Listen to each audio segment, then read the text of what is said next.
देवपुर राज्य के एक छोटे से गांव चंदमपुर में दो भाई रहते थे। एक का नाम था विक्रम तो दूसरे का नाम था आदित्य। दोनों भाई जंगल से लकड़ी काटकर बाजार में लाकर बेचा करते थे, जिससे उनके घर का थोड़ा बहुत गुजारा चल सके। वो दोनों अपने पिता के साथ रहते थे, जो अक्सर बीमार रहते थे।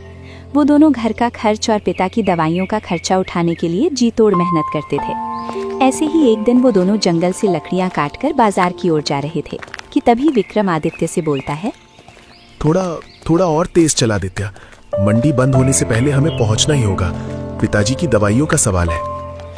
भाई, मेरी गर्दन और पीठ अब जवाब दे रहे हैं। ये गट्ठर जैसे जैसे रास्ता कट रहा है और भारी होते जा रहे हैं। क्या कभी हम भी चैन की सांस ले पाएंगे? चैन की सांस लेने के लिए पहले मेहनत की आग में जलना पड़ता है छोटे। चलो बातें कम करो और कदम बढ़ाओ, बस कुछ ही दूरी और है। इतना कहकर वे दोनों तेजी से बाजार की ओर जाने लगते हैं, लेकिन थोड़ी दूर चलते ही एक पक्षी सीधा उनके पैरों में आकर गिरता है और दोनों भाई बुरी तरह चौंक कर पीछे हट जाते हैं। अरे बाप रे, ये क्या था? आसमान से ये क्या गिरा? संभल आदित्य, पीछे हट। वो दोनों अपने लकड़ी के घट्टर नीचे रखते हैं और आदित्य एकदम से बोलता है, भाई देखिए, ये तो कोई पक्षी है, पर इसकी चमक मैंने आज तक ऐसा जीव नहीं देखा। ऐसा लग रहा है जैसे कोई जादुई पक्षी हो। ये कोई साधारण पक्षी नहीं लग रहा। देख कैसे इसकी सांसें उखड़ रही हैं। आदित्य उस पक्षी धीरे से उठाकर सामने पत्थर के ऊपर रख देता है।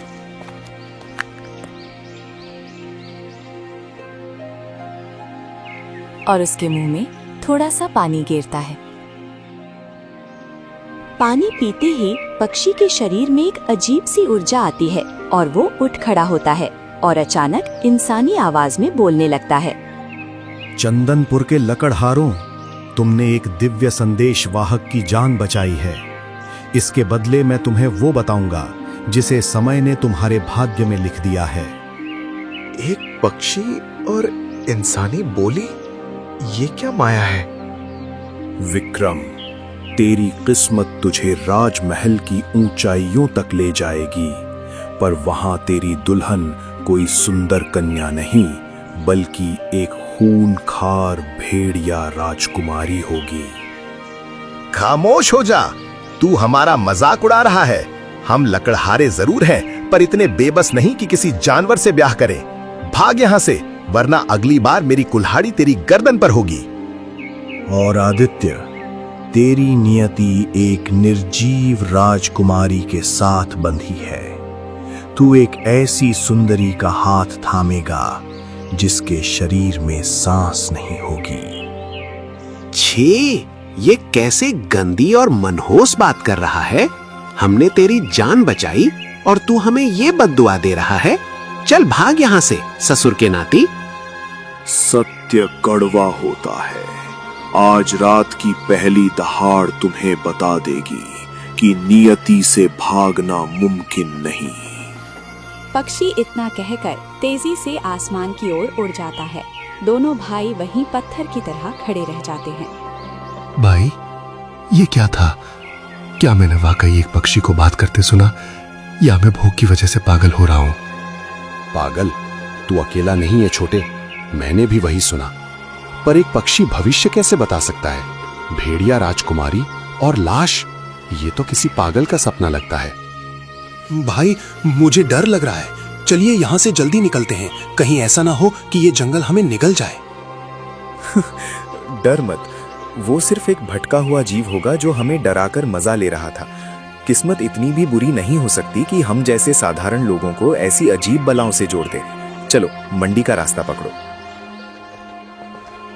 दोनों भाई वापस अपने लकड़ी के गट्ठर उठाते हैं और बाजार की ओर चल देते हैं।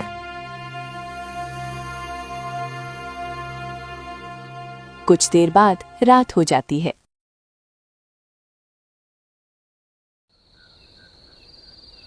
भाई, आप सो गए क्या? मुझे नींद नहीं आ रही। बार बार उस पक्षी की बातें याद आ रही हैं। सोने की कोशिश कर आदित्य, वो सिर्फ एक बुरा सपना था। सुबह होते ही सब भूल जाएंगे। चल अब चुपचाप सो जा, सुबह फिर से जंगल जाना है लकड़ी काटने के लिए। अगर नींद ठीक से नहीं आई तो कल का पूरा दिन खराब हो जाएगा। अब आंखें बंद कर और सो जा। दोनों भाई जैसे तैसे कर सो जाते हैं। आधी रात हो जाती है कि तभी अचानक उनके घर के बाहर से एक रोंगटे खड़े कर देने वाली भेड़िए की दहाड़ सुनाई देती है और आदित्य एकदम से डर के मारे खड़ा हो जाता है। भाई सुना आपने? वो आ गया, वो दरवाजे के बाहर है। आदित्य की बात सुनकर विक्रम भी नींद से उठ जाता है और आदित्य से बोलता है,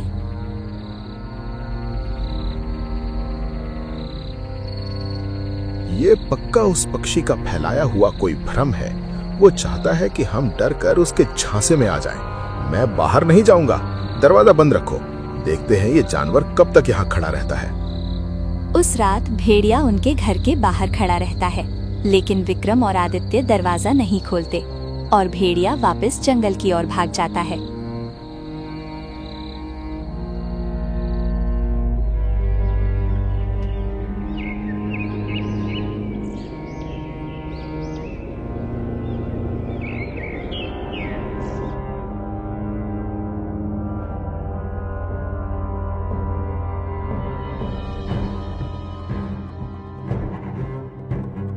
अगली रात फिर से वही भेड़िया आता है और इस बार दरवाजे पर हिंसक प्रहार करता है। बहुत हुआ आदित्य, मेरी कुल्हाड़ी कहाँ है? आज मैं इस ड्रामे को हमेशा के लिए खत्म कर दूंगा। मैं देखूंगा कि ये जानवर मुझे कहाँ ले जाना चाहता है। भाई रुकिए, ये जानलेवा हो सकता है। क्या पता वो जानवर आपको कहाँ लेके जाए और आपके साथ क्या कर दे। मौत से डरकर घर में छुपना कायरता है। अगर ये मेरी नियति है तो मैं इससे आंखें मिलाकर बात करूंगा।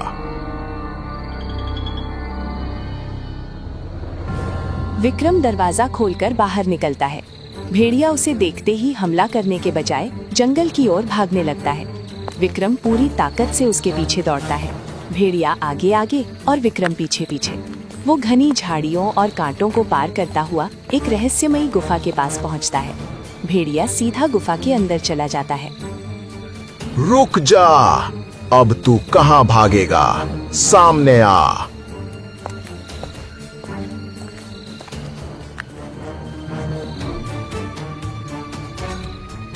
खेल खत्म हुआ। अब तू अपनी असलियत बता, वरना इस कुल्हाड़ी का वार तुझे यमराज के पास भेज देगा।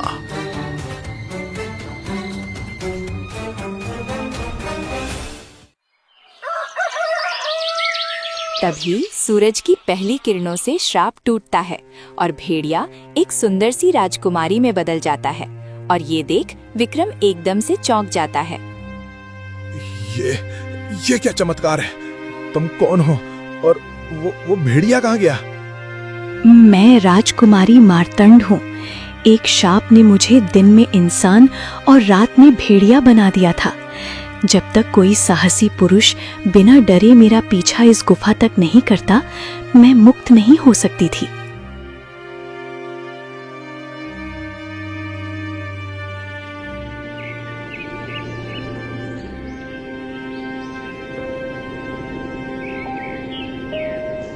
विक्रम और राजकुमारी मार्तंड झोपड़ी लौटते हैं।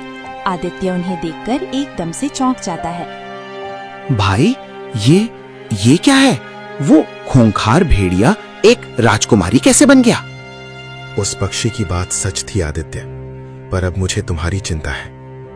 डरो मत आदित्य, मेरी बहन राजकुमारी इंद्रजीत एक विशाल निद्रा में है। वो मृत नहीं है, बस पत्थर जैसी हो गई है, पर उसे जगाने के लिए 15 साल का निस्वार्थ त्याग चाहिए। क्या तुम ये कर पाओगे? भाई ने अपना साहस दिखाया है, अब मुझे अपना धैर्य दिखाना होगा। मैं तैयार हूं।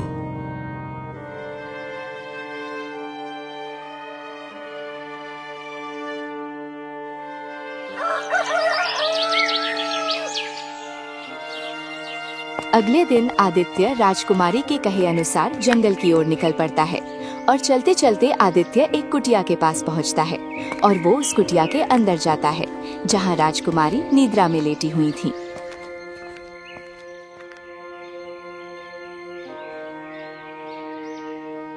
यही है मेरी नियति। आज से मेरा हर पल आपकी सेवा के नाम।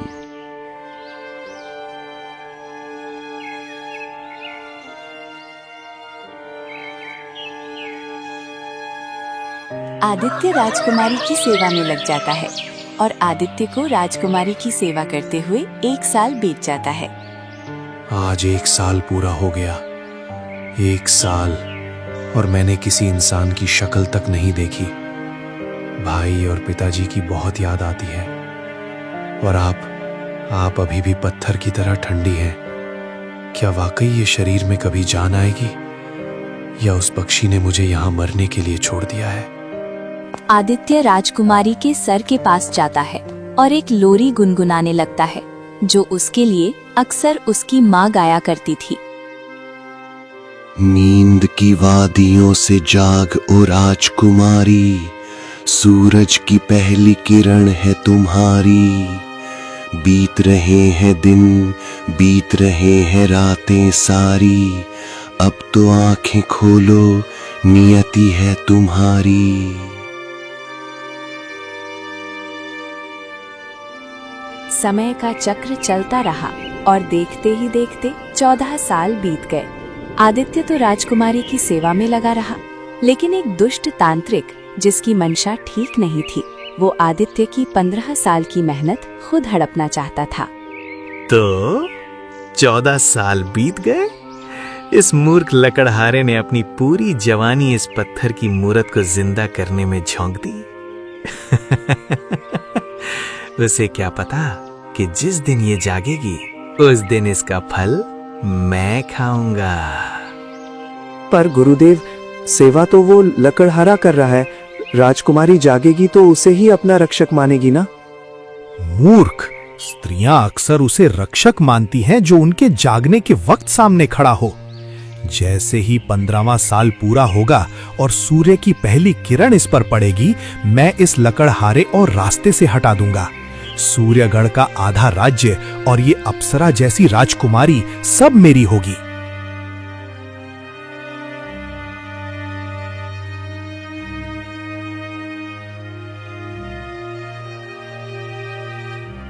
आज आखिरी रात है राजकुमारी। कल सुबह या तो आप जागेंगी या मेरी उम्मीदें दम तोड़ देंगी। 15 साल मैंने अपनी पूरी दुनिया, अपना परिवार, अपनी जवानी सब आपको दे दी। मुझे प्यास लगी है, पर घड़े में पानी खत्म हो गया है। मुझे नदी तक जाना ही होगा। आदित्य पानी पीने के लिए कुटिया से बाहर निकलता है। वो जैसे ही दूर जाता है, तांत्रिक कालिया और उसका चेला अंधेरे से बाहर निकल आते हैं। अब समय आ गया है। जैसे ही इसकी आंखें खुलेंगी, इसे केवल मैं दिखाई दूंगा और वो लकड़हारा, वो तो बस एक याद बनकर रह जाएगा। आदित्य नदी से पानी पीकर वापस लौट रहा था। तभी अचानक वही सुनहरा पक्षी उसके सामने एक पत्थर पर आकर बैठता है। तुम यहाँ 15 साल बाद क्या करने आए हो? क्या मेरी बर्बादी का तमाशा देखने आए हो? समय पूरा हो चुका है आदित्य, पर सावधानी ही जीवन है। जो तुम देखोगे वो सच नहीं होगा, और जो सच होगा वो दुनिया को दिखाई नहीं देगा। भागो, तुम्हारी 15 साल की तपस्या चोरी होने वाली है। क्या मतलब है तुम्हारा? महल की चकाचौंध में अपनी आवाज मत खोना। भागो आदित्य, सूरज निकलने वाला है। आदित्य जल्दी से कुटिया की ओर भागता है, लेकिन थोड़ी देर बाद सुबह हो जाती है और जैसे ही आदित्य कुटिया के पास पहुंचता है, कुटिया के बाहर तांत्रिक और उसका चेला खड़ा है। आदित्य उसे देखकर चौंक जाता है। तुम कौन हो और मेरी कुटिया में क्या कर रहे हो? तेरी कुटिया?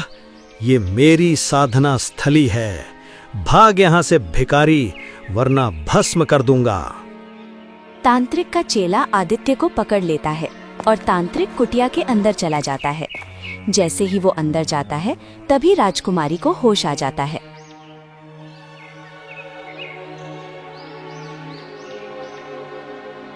मैं कहाँ हूँ? आप कौन हैं? राजकुमारी, आप जाग गईं। मैं कालिया हूँ।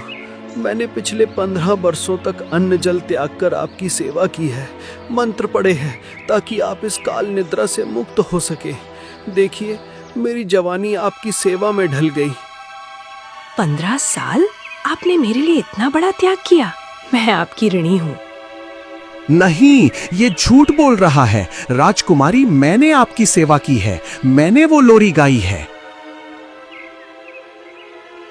आदित्य की आवाज सुनकर तांत्रिक और राजकुमारी झोपड़ी से बाहर आते हैं और राजकुमारी आदित्य को देखकर बोलती है, ऋषिवर, ये शोर मचाने वाला भिखारी कौन है?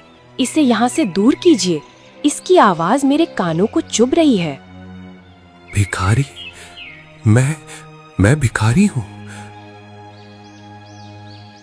मैंने 15 साल जिसके लिए जान दी, उसने मुझे पहचाना तक नहीं। चलिए राजकुमारी, आपके पिता सूर्यगढ़ के राजा आपका इंतजार कर रहे होंगे। इस पागल सेवक को अस्तबल में डाल देंगे, वहां ये घोड़ों की लीद साफ करेगा।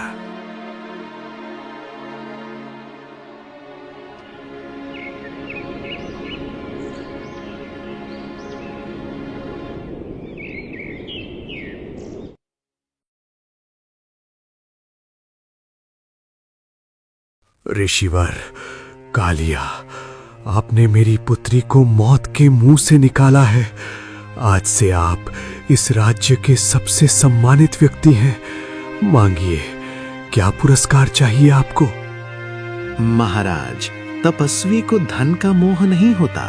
बस राजकुमारी इंद्रजीत का हाथ मेरे हाथ में दे दीजिए ताकि मैं जीवन भर उनकी रक्षा कर सकूं। पिताजी, ऋषिवर ने मेरे लिए 15 साल एक अंधेरी कुटिया में बिताए हैं। इनके त्याग का मूल कोई नहीं चुका सकता। मैं इनके प्रस्ताव को स्वीकार करती हूँ।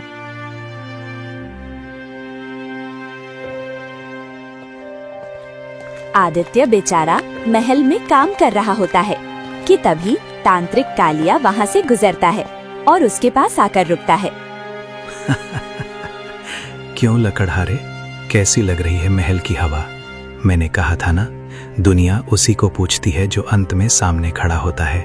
तूने 15 साल घिसे और मलाई मैं खा रहा हूं। कालिया, सत्य को दबाया जा सकता है, मिटाया नहीं।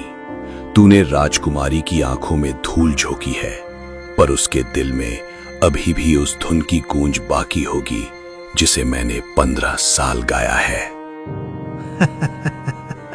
धुन? कौन सुनेगा एक अस्तबल के नौकर की धुन? कल मेरा विवाह है और तू वहां सफाई करेगा। यही तेरी नियति है।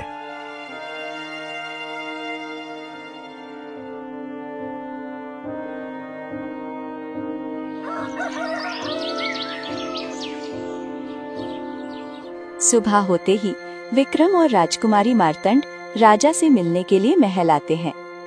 महाराज इंद्रजीत, हमें खबर मिली कि आपकी पुत्री काल निद्रा से जाग गई हैं। हम बधाई देने आए हैं। बधाई तो ठीक है महाराज, पर मेरी आंखें किसी और को ढूंढ रही हैं। वो वीर कहाँ है जिसकी तपस्या ने मेरी बहन को होश में लाया? वो वीर तो यहाँ बैठे हैं, ऋषिवर कालिया। ये ही हैं जिन्होंने अपने 15 साल राजकुमारी पर कुर्बान कर दिए हैं। कालिया? नहीं महाराज, ये तो वही तांत्रिक है जिसने मेरी पत्नी को शाप दिया था। ये रक्षक नहीं, भक्षक है। तभी आदित्य भी वहाँ आ जाता है और विक्रम आदित्य को देखकर चौंक जाता है। आदित्य, मेरे भाई, तेरी ये हालत किसने की? तू तो महलों का राजकुमार बनने वाला था, फिर तुम्हारी ये दशा कैसे हुई मेरे भाई?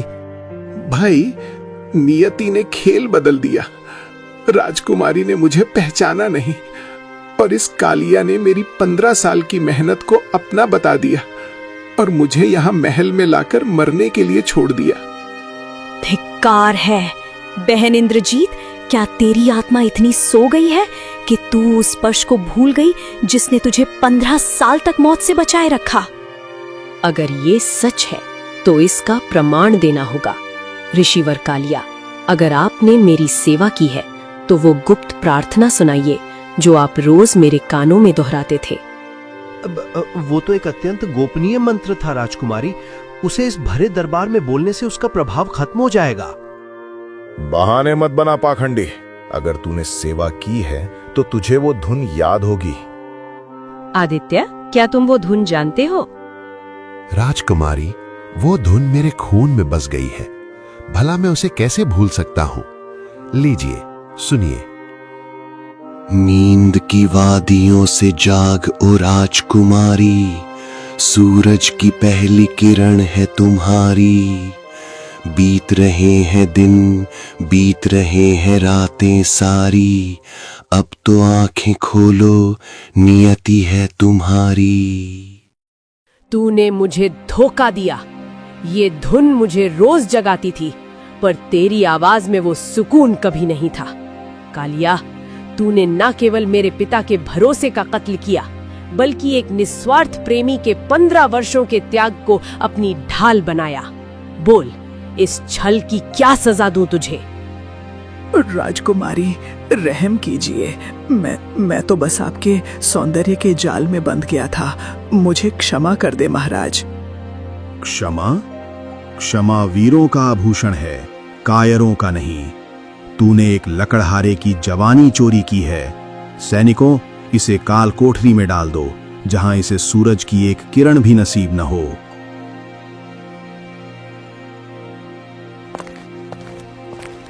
तांत्रिक को सैनिक पकड़कर ले जाते हैं और राजकुमारी आदित्य के पास आती है और उससे बोलती है, आदित्य, मुझे क्षमा कर दो। मैंने अपनी आंखों से तुम्हें देखा, पर अपने दिल की आवाज नहीं सुनी। 15 साल तक तुमने एक पत्थर की सेवा की। क्या तुम इस पत्थर को अपनी पत्नी के रूप में स्वीकार करोगे? मैंने 15 साल आपकी खूबसूरती से नहीं, आपकी आत्मा से प्यार किया है। मेरे लिए आप कभी लाश नहीं थी, आप मेरी इकलौती उम्मीद थी। आज सूर्यगढ़ का सौभाग्य है कि उसे ऐसा दामाद मिला है। सेनापति विक्रम, आपके भाई ने साबित कर दिया कि धैर्य और प्रेम किसी भी जादू से बड़े हैं।